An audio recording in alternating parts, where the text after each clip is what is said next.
without further ado, I'm going to go ahead and introduce my very best friend, Miss Althea Cassandra Holmes.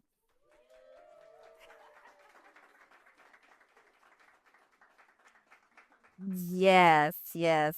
Well, just a little bit because I wrote a couple words down that I thought about just about Althea.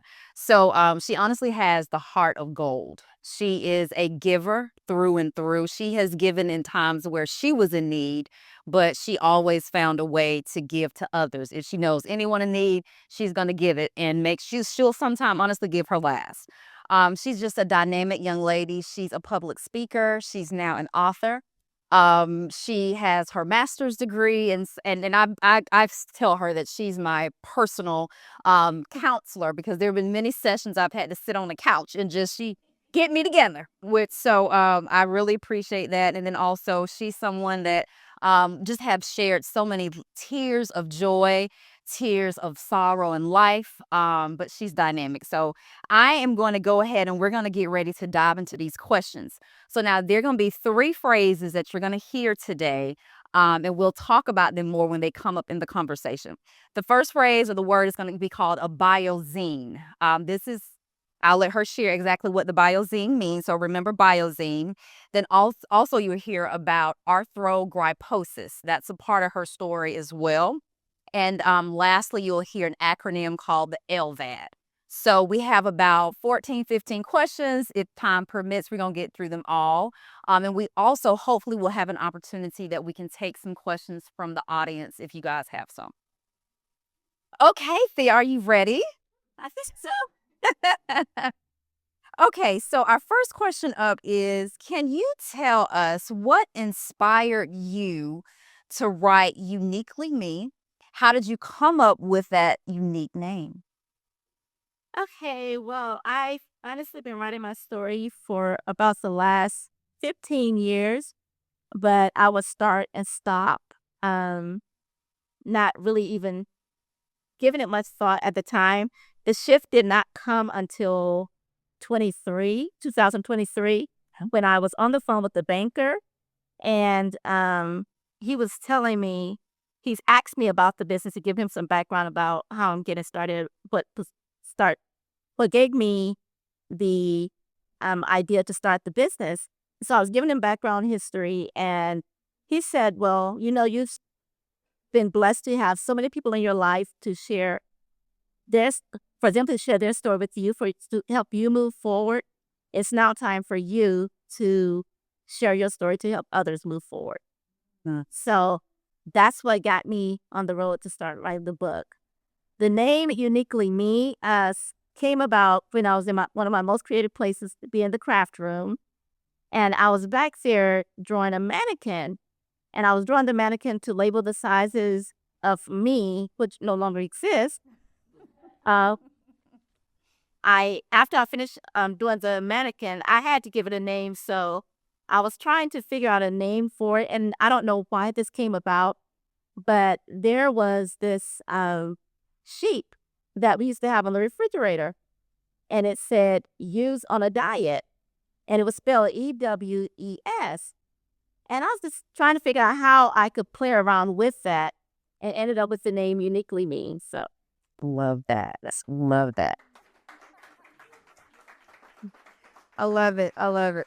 That's amazing. So even when you were a young girl, and about how old were you when you remember seeing that magnet on the refrigerator? ooh, I know I was still, I want to say at least middle school, I think. Okay. Maybe middle school. Okay. Maybe younger than. A couple years removed from that now. Yes. But you still remember. Okay. Okay. Okay. I love that.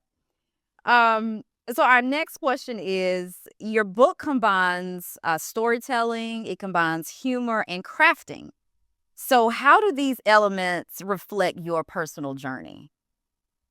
Okay, that's a good one. Actually, storytelling honestly has been a part of my journey since I can remember. Whether it was somebody sharing their story with me or there's a story I made up in my head. But as I reflect on that, um, those stories, it helps me to understand that a lot of times things are really not as bad as they seem when I do reflect on those stories. Um, as far as those, that's the second part of my question. Um, and also, how do these elements reflect on your personal journey? Like with you being a child of 9, how humor and the go-to mechanism was I think a part of your story. Okay, yeah, humor definitely is our a part of my family story and mine. I think if we could find a way to laugh about a situation, no matter what it is, we're going to laugh. And I feel like honestly, humor just has a way of shifting your perspective about things. Um, you down and out, but by the end, you finish talking to somebody, you're laughing, and that problem doesn't seem as bad anymore. So. Right. Talking to the right person. That can also catch on to what you're laughing about. Love it. Love it. And as far as crafting goes, I think that has also been a part of my journey. I know about a year or so ago, one of my friends from church, she told me she remembered when I used to be in church making paper purses. Don't judge me.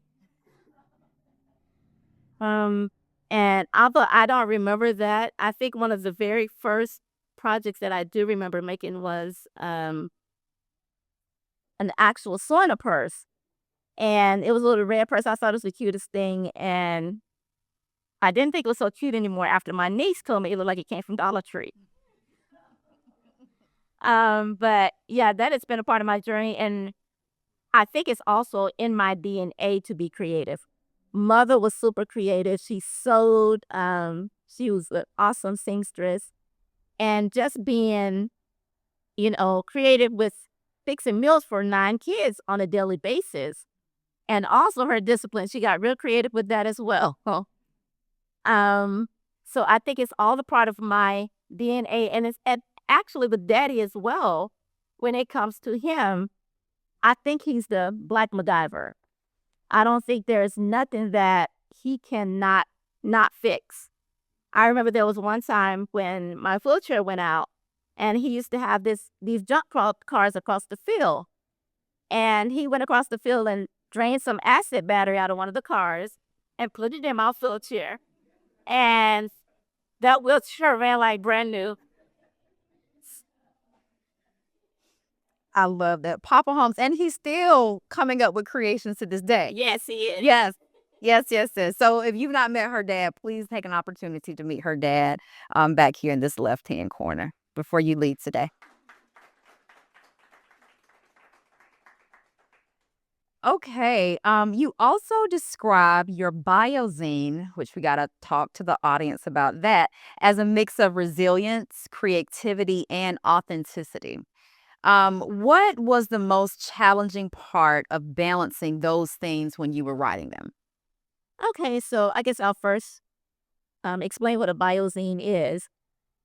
So it entails my biography, my life, and also it's on a magazine style. And what gave me the idea to do it at the time when I started to write the story, I and don't think I still am, wasn't ready to put everything out there yet.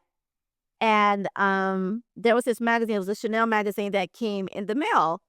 And the way it was set up, I was like, this is how I want my book to be. So the biozine comprises of my biography and just a lot of pictures and featured businesses or whatever. Um, the second question? Resilience and authenticity. You definitely touched on the creativity. That's great. Yes. So when it comes to um being resilient, is that what you asked me? I'm sorry. Um, oh gosh, I'm losing my train of thought. I feel like I'm 1 mile a minute. I know just reflecting on conversations that you and I had, the importance of just resilience in your story, having to learn how to navigate life. Um, how to Yes. So again, being born with arthrogryposis, I really didn't have anyone to, tell me or show me how to do things. I had to learn that on my own. And also just being I'm losing my train of thought. Oh, I guess. Well, oh God. what about when when we look at like childhood memories and really shaping you and you're reflecting on what it took to become the person you are, the challenging pieces, the resilient moments, how authentic this whole experience is making you dig. Okay, okay. Yes. So when I was writing this story, I didn't want it to be all about woe is me. Mhm. And I also didn't want to reflect on all the good things that's going on in my life either. I wanted to have a balance. So to keep that balance, I did every time I finished up a section, I would send it to my unofficial editors, and they would let me know whether or not, quote unquote, I was doing too much. So that was how I was able to kind of balance the two. Okay. Okay. Okay. Love it. Love it. Got to always keep good friends around and family around. Yes. Yes. So how did how did crafting play a role in helping you navigate and heal from many of your life challenges? Okay.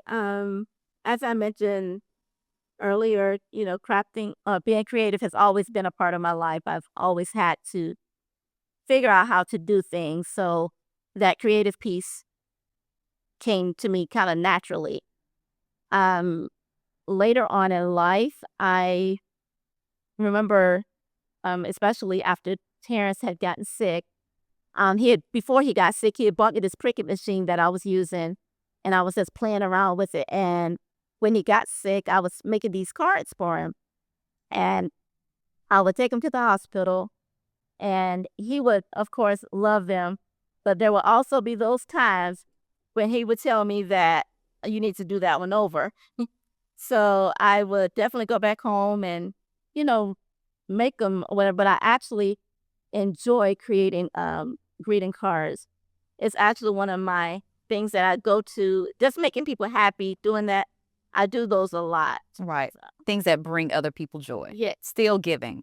Okay. Okay. Now, I think this would be a good opportunity for us to talk about arthrogryposis because I know that is something that you've had to navigate also in life. So yes, arthrogryposis is what I was born with. It's a rare disease that causes the bones in the body to be deformed. It can range from very mild to severe.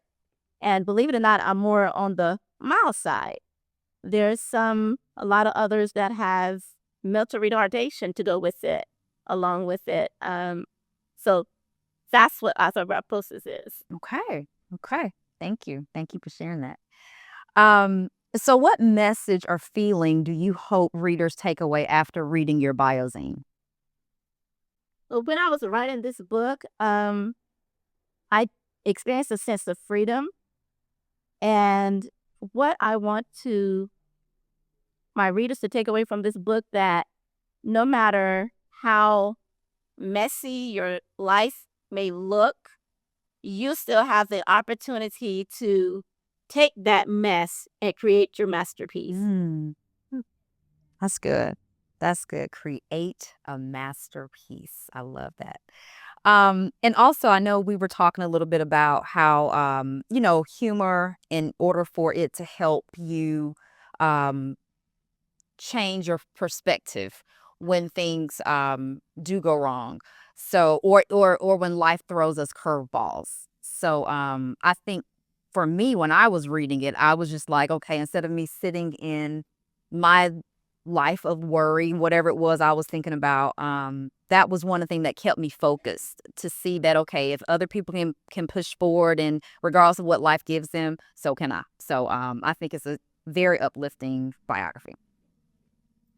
Um, you also talked about facing significant challenges, including loss and rediscovering your identity. What parts of your identity were the hardest for you to put into words? So I do believe that I'm still rediscovering myself, and I feel that a lot. It's the moment that I stop learning and growing. Is the moment stop truly living. Um, Repeat that. Oh, sorry. I know I'm wordy. So, what parts of your journey were the hardest for you to really put into words? The now unfolding. Honestly, that section of the book was the hardest for me because it made me look in the mirror Mm. and see how much time, honestly, I feel like I've wasted and how much time I've neglected myself. So that was the hardest part for me to put into words for that book. Wow. So that'll probably be something else that you want your readers to walk away from, just being able to understand how valuable time is It is very valuable. and to really live out our full potential because we can't do anything about the past, but we have the here and the now. So that's good. That's good. And I think the other thing, Thea, that I was looking at when I was reading your book was the authenticity piece, because we live in a world now that's all about you want to show your best side, you want to show people what is pleasant, but I know that this book is very timely, or Biozine is very timely for a time such as this. So thank you so much for opening up and sharing us this part of your life. Now, in the book, you also mentioned redefining limitations. Can you share a moment you had to break through one of your own perceived limits? Um, I guess that will be the moment when I went off to college. But leading up to that, I never really thought that I would be able to live on my own. I thought I would always have someone to take care of me. Okay. And it wasn't until I went to college, to Kennesaw State, that I had to make the decision of whether or not I wanted to remain dependent or become independent. Wow. And what happened is that I won't call any names, but I call any names. I thought that I was going to have someone there with me to take care of me. I didn't tell my family that there was not going to be anyone there at the school to help me get dressed or do whatever I need to live life like I normally live, because they were pretty much doing everything for me, getting me dressed, cooking my food, all of that. That was my family. So when I was dropped off at school, my sister asked me before she left, she was like, "Are you sure that someone is going to be here?" And I told a little white lie, and I told her yes. And she was just like, "Okay." So she left. And when she left, honestly, y'all, I cried myself to sleep. But it was that moment where I was like, okay, either you're going to have to make this work or you're going to have to call them back. And I honestly didn't call my family until the week was over. Um, I figured out the next morning. So let me backtrack a little bit. There was three things that I had purchased before I went off to school. It was a dressing stick, a button helper, and a sock helper. And those items, I never did try to use them while I was at the house. It wasn't until I got in college that it was my first time using it. So that morning when it was time for me to get up for school, I looked in the closet to see what was the easiest thing that I could possibly put on by myself for the first time. And I'll never forget it. It was this white blouse and this ugly black skirt with the frill at the bottom. She was an usher. You are an usher going to church, and it's okay.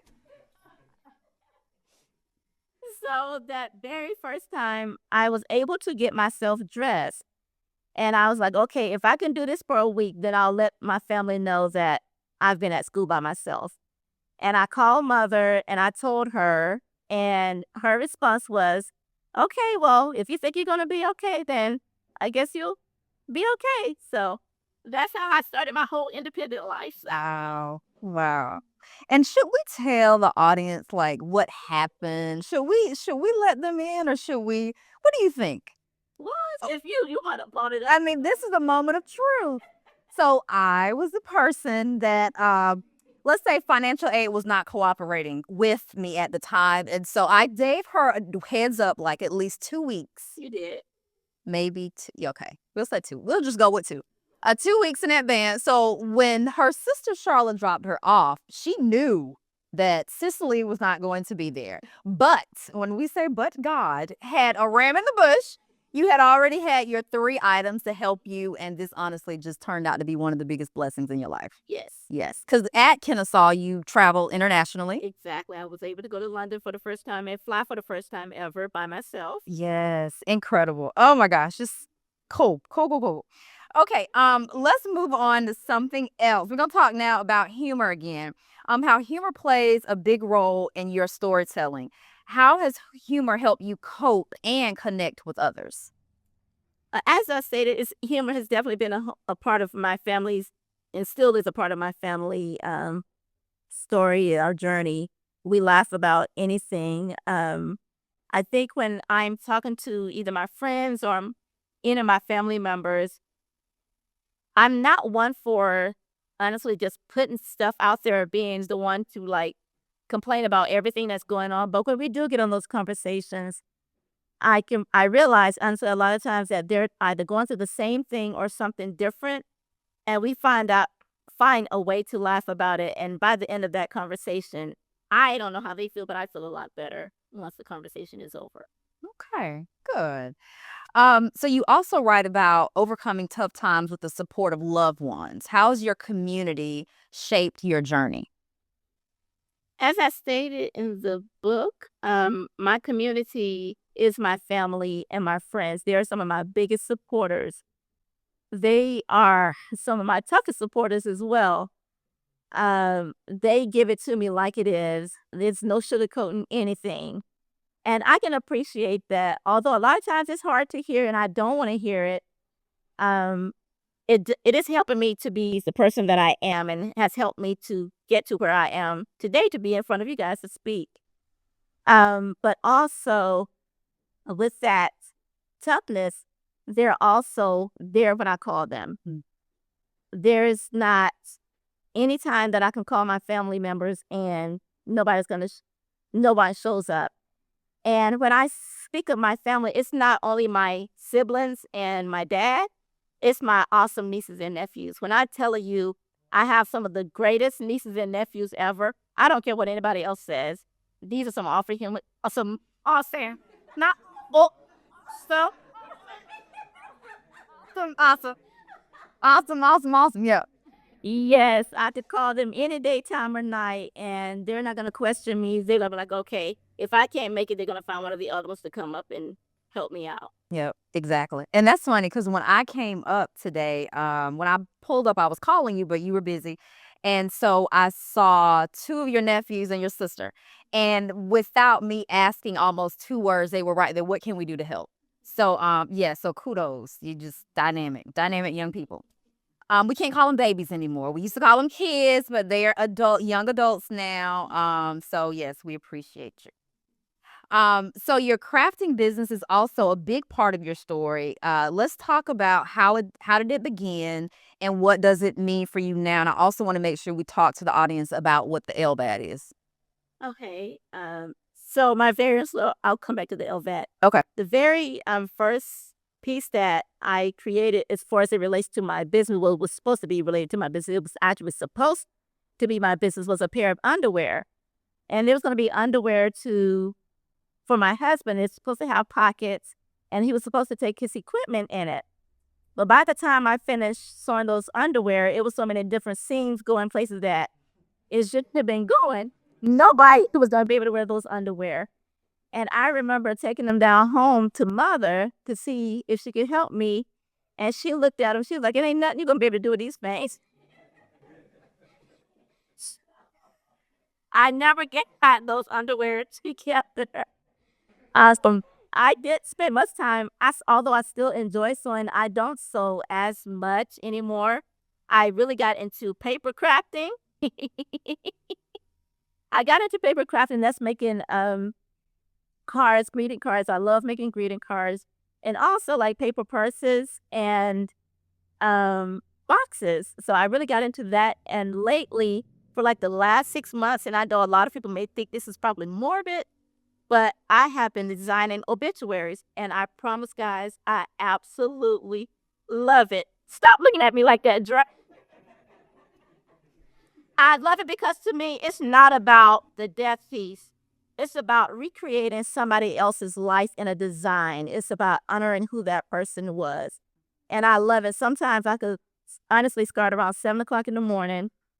I actually did that one day last week. And when I looked up, it was literally 4 o'clock p.m. I hadn't left my computer. So Wow. It's another passion Yes. that you're discovering. Oh, that's awesome. And I mean, I encourage everyone here, something we definitely don't like to talk about. Check out her website so that you can see firsthand the talent that she does when she's crafting or creating obituaries and the boxes and the paper goods and all the things. So, yes, yes, yes, yes.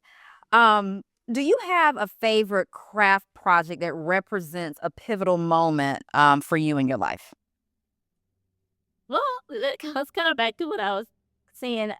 It's like the paper crafts. When the pivotal moment is Mhm. actually after mother passed away. And I didn't want to throw her obituary in the trash can, but I'm not one to keep those things around. I just don't like them at the house. But I felt bad about throwing it in the trash. So I took it in the back and I created a purse out of it. And the first time I did it, it was all about the mechanics of it. So it didn't bother me, this, that, none of that. It didn't affect me. It wasn't until the second time when somebody else asked me to recreate it and I realized like, oh my gosh, who it is actually for.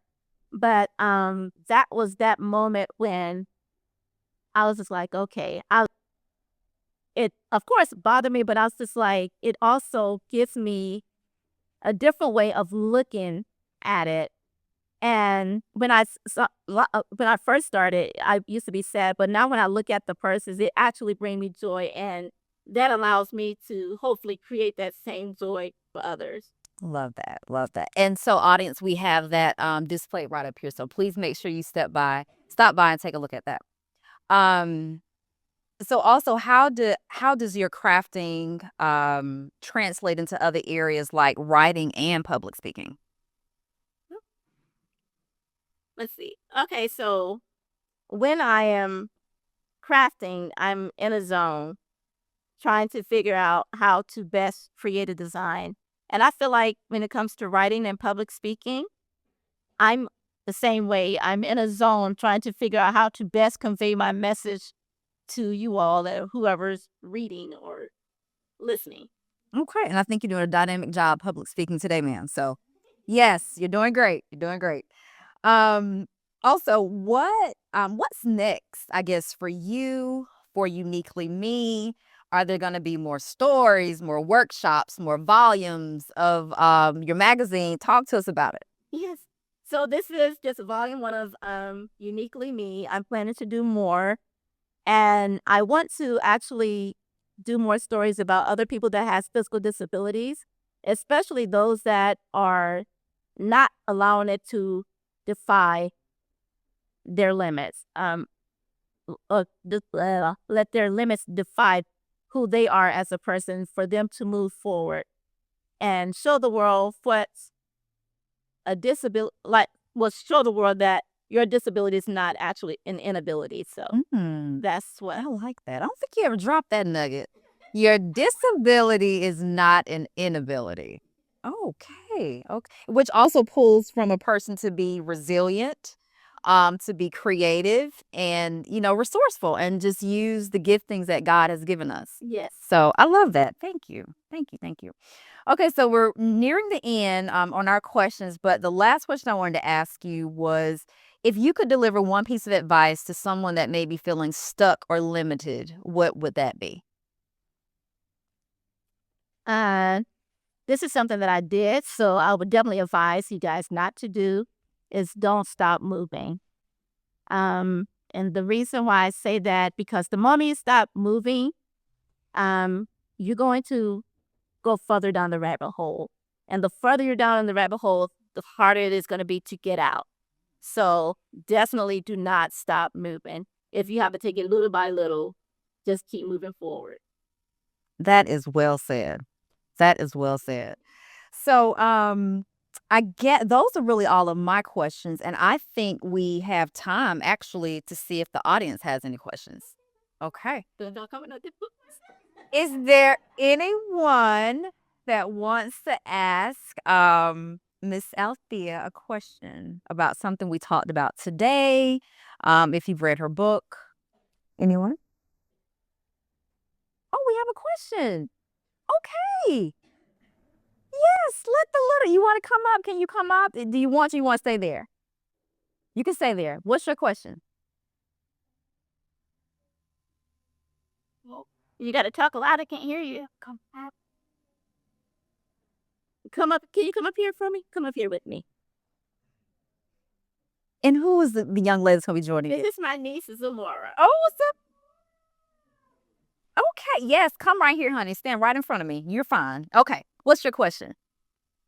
How did you make all these designs? How did you make all of these designs? Oh, it actually took me a long time to do, but a lot of times I'm just sitting in my craft room trying to figure out what to do next, and I start moving pieces around and just come up with designs like that.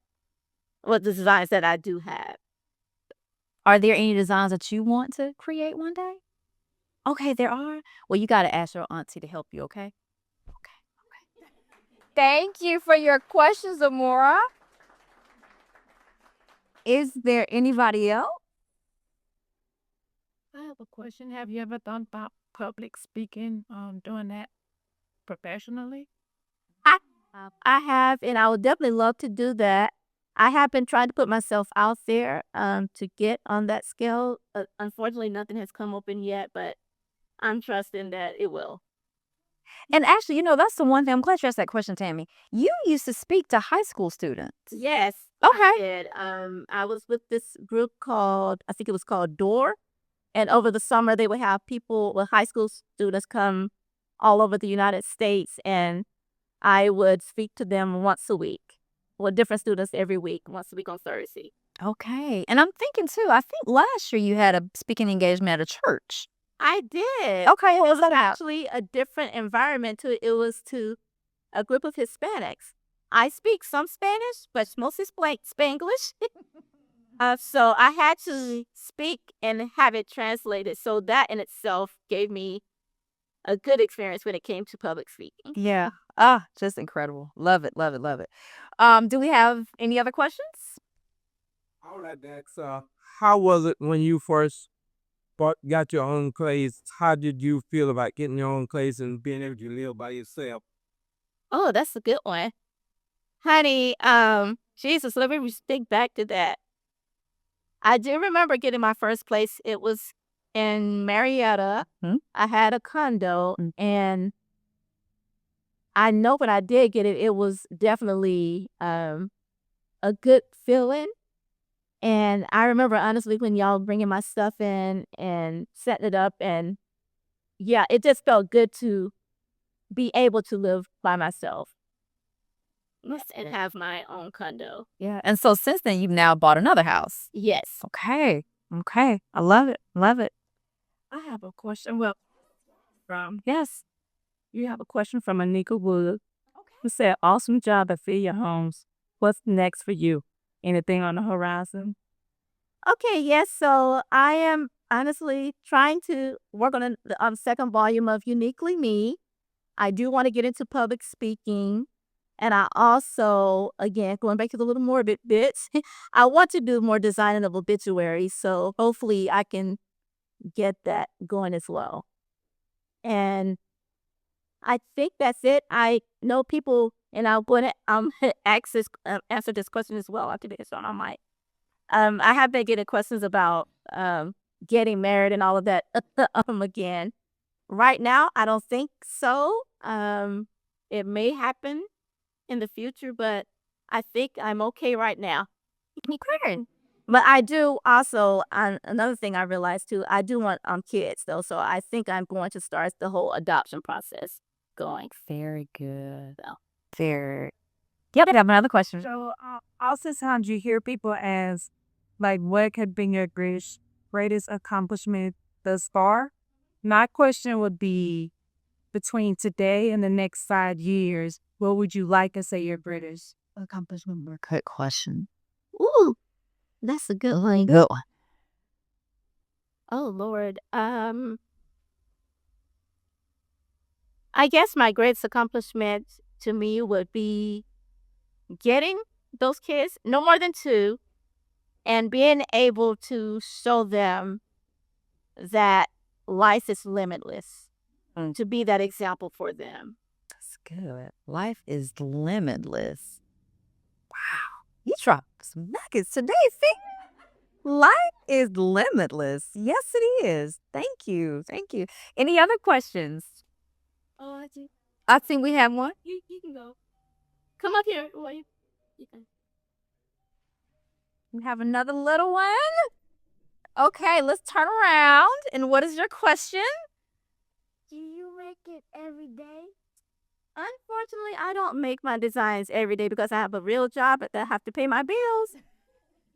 But when I do get a chance to, I definitely do a lot of designing. Thank you so much for that. Do you need me to make you something?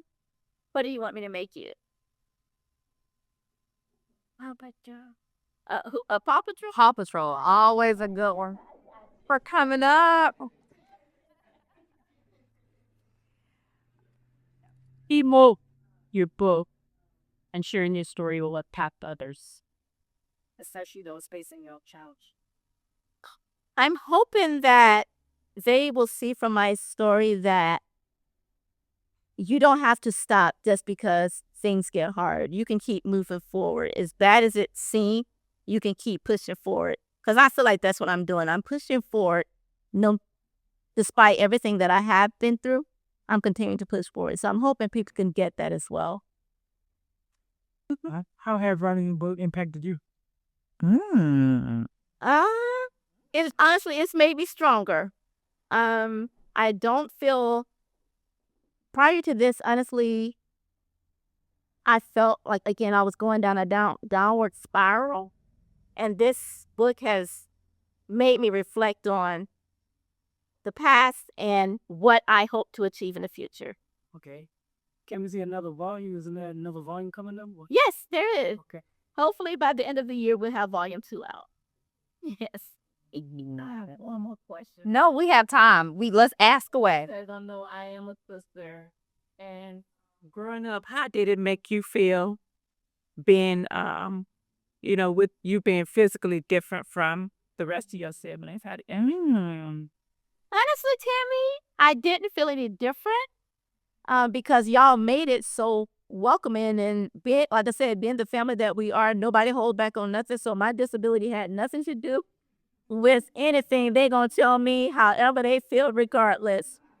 Honestly, it didn't affect me until I didn't realize honestly how different I was until I got in high school.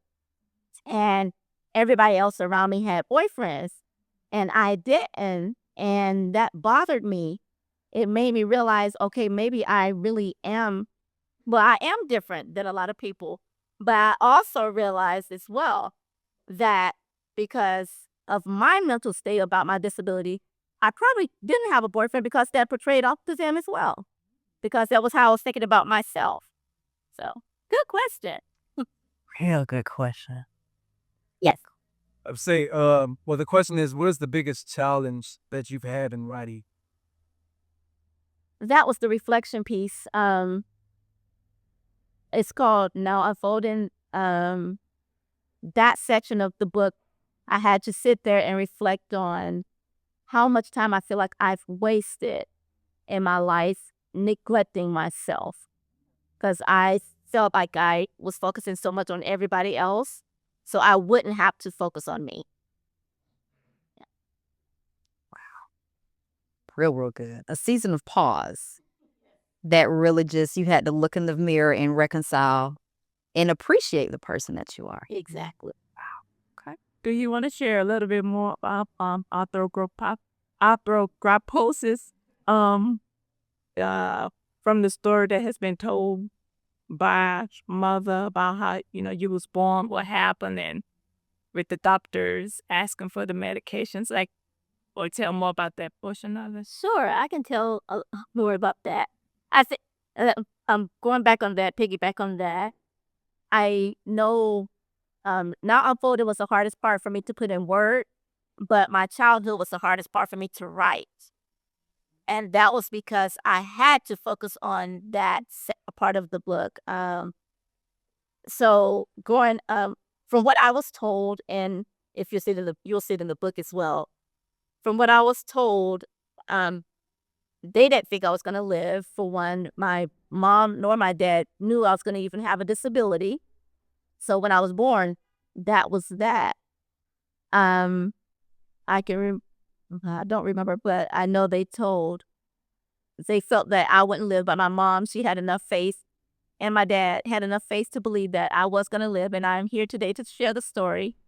And I know growing up, um, getting in school, my mom had a hard time getting me out of special ed and putting me into regular class because of my disability. They thought that I was also mentally challenged. And she knew that I was not that way. So she had to do a lot of fighting to get me out of special ed into a normal class, or a class that's all of my other peers or whatever. Am I missing something? So that was basically it. And also when she said when you was first born, it was new. Her condition was new to the doctors also. So they wanted to immediately get at and take her to a different hospital, basically do experiments on her.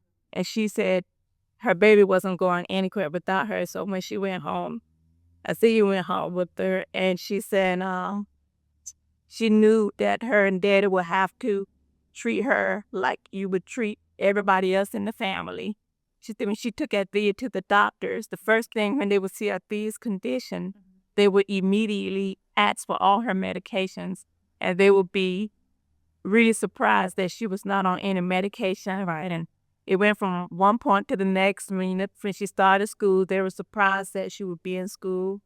They would ask Althea, write your name for me, and just different things, because they would be so surprised of what she was able to do. Yeah, because of her physical condition. Right, right, right.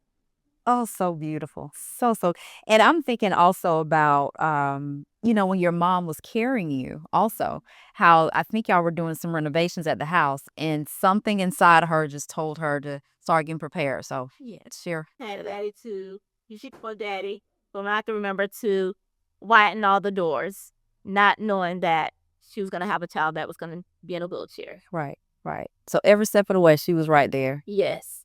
Love it. I love it. I love it. Yes. So, no, I'm cousin the fake. Uh, but on a serious note, what do you say to individuals who would doubt you, that were just looking at you? The people that know you, the growth to love you, though, that you can do pretty much anything they want. I mean, from driving to you name it. So what would you say to them? And because you're so courteous and sweet, so what would you say to the naysayers that say that no, you can't do it? What would you say? I would tell them to at least give me a chance to prove you wrong. Give me a chance to prove you wrong and show you. Yeah, exactly. I have to show you better than I have to tell you. Yes. How long have you been doing these designs? I honestly didn't start back designing until maybe about 2018. Again, yeah. Good question, Katie. That's interesting. The kids are really curious about your crafting. I know. And too, also, he read my book and he enjoyed it. It made me feel so good for somebody his age to be reading my story and actually enjoy it. And how old is Kaden? Katie, you are 11? Yeah, Wow. 11. Young man. Young man. Young man. So, I'm thinking about another question too. Let's talk about hobbies more.